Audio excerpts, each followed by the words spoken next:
भारताचे एक सार्वभौम समाजवादी धर्मनिरपेक्ष लोकशाही गणराज्य घडवण्याचा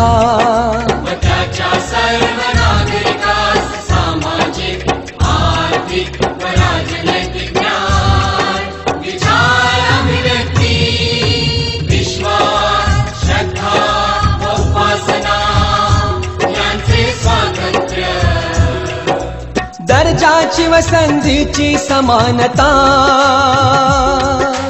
निश्चितपणे प्राप्त करून देण्याचा आणि त्या सर्वांमध्ये व्यक्तीची प्रतिष्ठा व राष्ट्राची एकता आणि एकात्मता यांचे आश्वासन देणारी बंधुता प्रवर्धित करण्याचा संकल्पपूर्वक निर्धार करून आमच्या